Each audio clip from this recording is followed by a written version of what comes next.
All right, good day, folks. Everything new under the sun. Here is my look at the Donald Trump win, 47th President of the United States.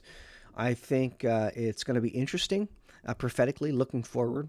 Of course, we have all the commentators, many on the left, melting down, again, comparing him to Hitler. On CBC, they had a Democratic strategist who was, comparing him to Hitler and telling him he did a great job with misinformation, that he duped basically millions upon millions of Americans. And that's the way a lot of people think, by the way.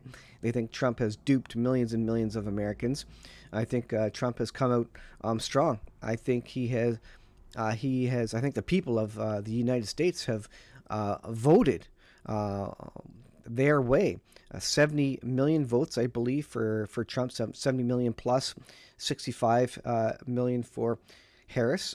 But Trump and the Republicans now have the House, the Senate, and the presidency, and this means they're going to be able to do what they need to do. This is a clear mandate.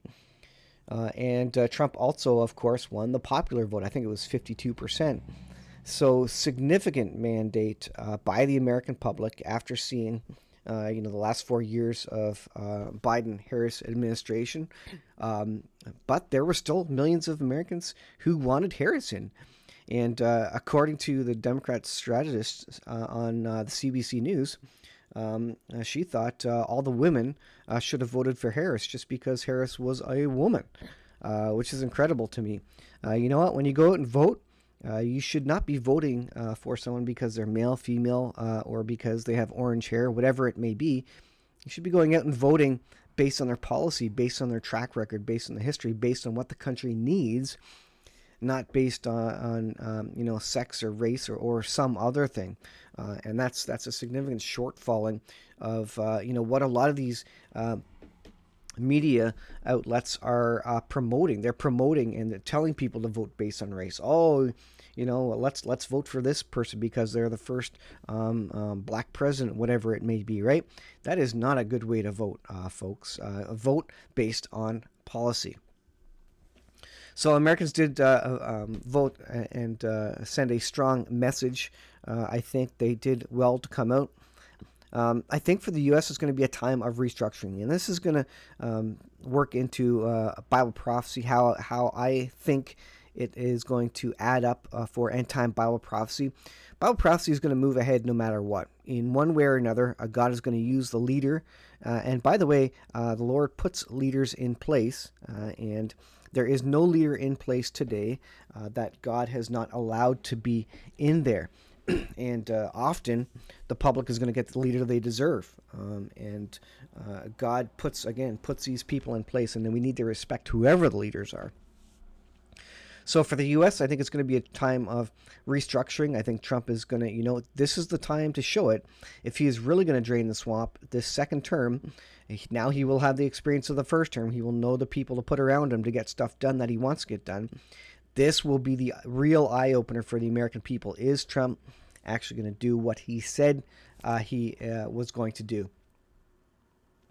This is Elon Musk on X. You are now the media, and that's true. I think now, hopefully, a lot of the censorship is going to be dealt with. I think Twitter X is now the de facto media at this point, at least the free speech location. So this is pretty significant. Let's go to this for a second. You can see the states that he won. But I think I think this is going to be restructuring economically as well for the United States, which will possibly weaken them. And I believe Trump wants a weak dollar to bring more business in. He's going to restructure it. He's going to maybe have Elon Musk come and try and cut $2 trillion from the government debt. I don't think this is going to be a collapse, but it's going to be a slowdown of the United States as Trump and team corrects the course of the ship. And you may not agree that it's corruption or not, but certainly Trump is, I think, going to do that. Now, CNBC, you go to CNBC, and CNBC is significantly, the markets are going up, basically. Let me go into CNBC here. And it's funny. I don't know if mainstream actually follows this, but 1,200 point surge. So whether you like Trump or not, certainly the markets seem to like him. They are absolutely going upwards. And that's what Trump's going to do, I believe. This also could mean a green light for an Israeli strike on Iran to take out their nuclear facilities. That's significant. As we saw last night, Netanyahu came and fired Yoav Gallant. Yoav Gallant was impeding some of Netanyahu's direction in Israel as it relates to Iran and otherwise. And with him out, he maybe has a crew that is supporting him. And Netanyahu is very strong for Israel and very strong for standing up and looking strong to its enemies. So again, an Iranian strike. I think this could set up Ezekiel 38, where it speaks of the young lions of Tarshish, basically saying to the invaders, have you come to take a spoil? Have you come to take food and riches from Israel, but maybe not having the ability because of maybe the rolling back and the restructuring of the United States, because Trump doesn't want to get into any more wars, so there could be reluctance there to go directly in during that period. I don't know. That could be the case, and the case I make for the young lions of Tarshish, these are the offspring of Britain. And certainly U.S., Canada, Australia, these are the young lions of Tarshish as described there. Many commentators agree with that. So Israel being United States being the world superpower right now, they would be kind of the leading voice of the young lions of Tarshish. Asking the question on the world stage, why are you invading Israel? And because of the financial correction, the economic correction, the restructuring of the United States and maybe of the military, etc., and dealing with United States issues versus world issues, making a priority the United States to get it back in order, to get its house cleaned up and in order, maybe means that it isn't going to be able to come to the aid of Israel. So we'll see. I don't know. It's speculation. I think, again, Bible prophecy moves ahead no matter what. I think this moves Bible prophecy in a specific direction.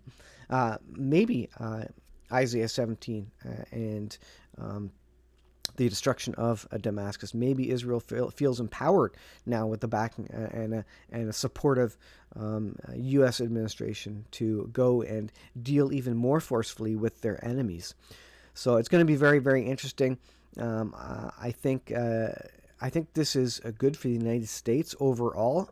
I think it causes them to look inward, restructure, reorganize, strengthen as a country. And I think this is also going to roll in to Canadian elections where Poilievre is, the person on the right, if you will, the person who's going to move Canada in a more conservative direction, swing the pendulum to the right again, which Canada needs. We've had a super lefty government a government that in the middle of COVID called an election and got, voted into power again to get another few years tacked on. Trudeau did.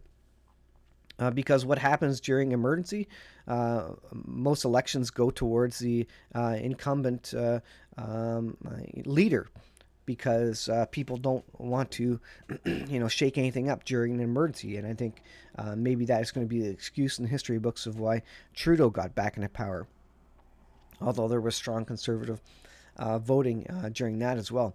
But I think Poilievre has the votes very similar to Trump.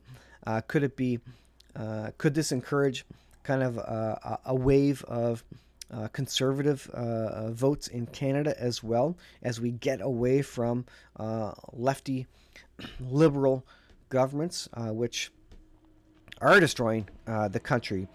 Trudeau seems to be trying to burn bridges and just burn things and destroy things on his way out. You look at Alberta Premier coming out and basically saying just as much, saying that Trudeau is just doing as much damage as he can before he gets kicked out of office. So I think Poilievre is going to come in and be the conservative leader in Canada, and I think that bodes well for North America, to be honest. Prophetically, I believe that puts us into a safer position, if you will, prophetically. I think it shields us a little bit from the craziness that's going to happen in the world in the last days. I think it is a bit of a blessing, really, that our countries are going that way for the next few years. And like I say, it does shield us overall, I think, a bit more from the Antichrist and the things that are coming upon the world. The economic collapse is still likely to occur. But in terms of the evil, the violence, I think it's going to mute that a bit more, as as there's a more a Christian base there that is standing up, and maybe more of a conservative government in the United States, in Canada. Again, that will shield, that will deflect, that will stave off maybe some of the repercussions in the rest of the world. Although we will see hardship here, regardless. I think this bodes very well for North America, folks. I think this is a really good. People are worried about tyrannical governments and suggesting that Trump is Hitler. Folks, it's ridiculous. I think democracy is absolutely intact. I think they do need to ensure that there is less election fraud. I think Trump needs to come down hard on that. Open investigations, put into place voter IDs, and somehow ensure that elections can be free and fair going forward. And so we'll see. The next 4 years are really going to tell you, is Donald Trump real or is he not? He has full 100% mandate. This is going to be it. For the Democrats, if he's Hitler, this is going to be when he's going to take control and remove elections.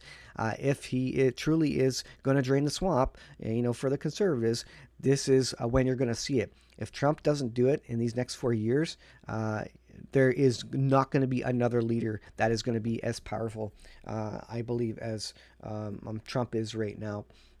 In the United States. So if he's going to do it, this is it. We're all going to finally see once and for all if he can truly drain the swamp, now that he has people around him that aren't going to throw him under the bus. The first term, he admitted he picked a bunch of bad people around him. They all turned on him, and they did not do what he wanted to do. Now he knows, he has the experience. He's going to have people around him that move it in a direction that he wants to go. So this is the turning point for the United States, and I think we're going to see. So I think Bible prophecy marches on. I think this bodes well for North America again. That maybe consequences of the wrath of Satan on the world are going to be maybe a little bit muted, but we will see hardship. We will still see economic collapse, even under Trump presidency. But as I said before, maybe God has Trump in place because Trump knows how to deal with bankruptcies. He has a lot of experience with companies going bankrupt, for good or for bad, whatever you think of that. He has experience. He knows what is happening. He knows how to restructure, and so I think he is going to restructure the United States in similar ways to that of how he restructured his various companies, and he has a business sense for that. So I'll leave there. Let me know in the comments what you think about that, what you think for Bible prophecy. It's going to be very, very interesting. Thanks for watching. We'll see you in the next video.